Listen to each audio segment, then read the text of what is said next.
First violin, Minuet number 3. Hello guys, in this video we're going to be talking about this piece, Minuet number 3. Now, there is few things that I want you to know before we start this piece. Number 1 is to be able to clap the rhythm. This is going to be one of our first pieces that has dotted half note, quarter note, eighth note, and 16th notes, right? So, half note itself gets 2 beats. Quarter note, 1, eighth note, half, 16th notes, half of 1. A quarter of 1. How you can think of them is this. Imagine quarter notes are dollar bills, right? Every 25 cents would be a 16th note, right? If you have a circle, imagine a pizza that only has 4 cuts in a plus sign on it. Each piece would be a 16th note, 1/4 of the full value, right? And the full value would be a quarter note. So 16th notes are 1/4 of a quarter note, right? Therefore, how many of them do you get per each quarter note? 4. Another way to think of it is every eighth note would equal to 2 16th notes. And you can just do the math. How many eighth notes you have per each quarter? 2. Each eighth note now gets 2 on its own, so 2 plus 2 is 4. Therefore, you have 4 16th notes per each quarter notes. I'll demonstrate that. If you're playing open D as quarter notes, sounds like that. 1, 2, 3, 4. 1, 2, 3, 4. If you're playing eighth notes, sounds like this. 1, these are quarter, ready, 8. These are eighth notes. 16th notes sounds like this. Ready, go. 1 and 2, 1 E and A, 1 E and A, right? 1 E and A, 2 E and A. To be able to count them a little bit more precise, the quarter notes would get the numbers 1, 2, 1, 2. Eighth notes would get the and, 1 and 2 and, 1 and 2 and. 16th notes would be 1 E and A, 1 E and A, 2 E and A, 1 E and A, 2 E and A. Those are 16th notes. So, again, for now, the first step to play this piece, this is one of our most difficult pieces to play, considering everything you have to do about this piece. First, you have to clap the rhythm and, of course, know your notes. Look at the key signature. It's nothing.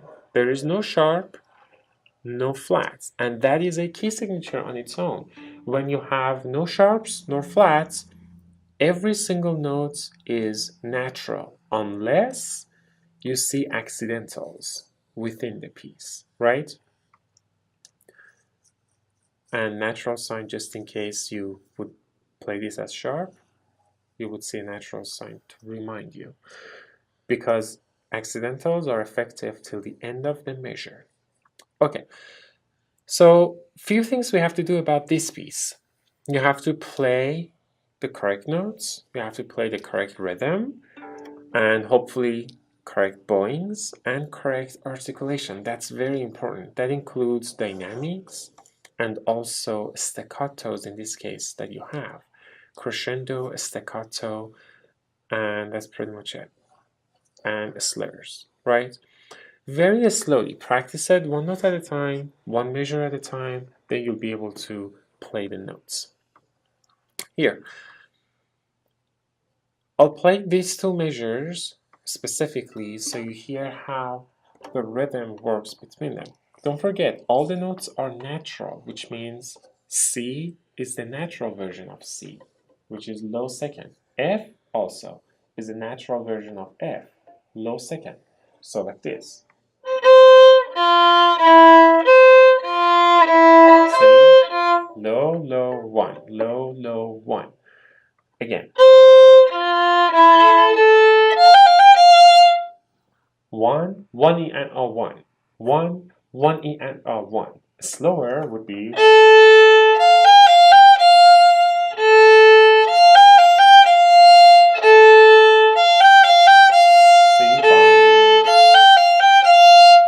Notice I'm putting my first finger not on the yellow tape. This is the normal first.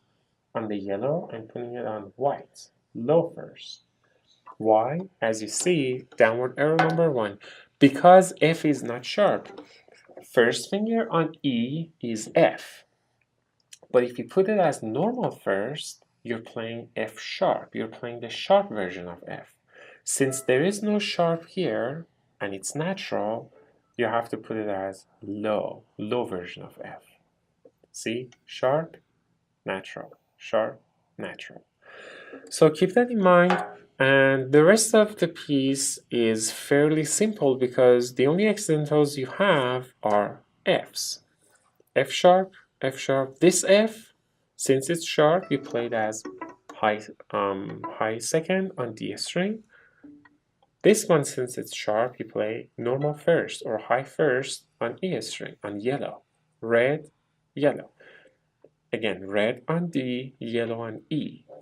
Then white on E. This is F natural, low first. So it goes back and forth. And we'll talk about the form minuet. Minuet, most of the times, is followed by trio, the other half that completes this form. We'll talk about that in class. But as far as learning the notes, it's very repetitive. You pretty much play the same rhythm all the way through, and you play the same notes for the most part. It repeats itself many times over. Once more, practice it measure by measure, literally measure by measure for this piece specifically, so that you understand and learn all about it. Have fun practicing.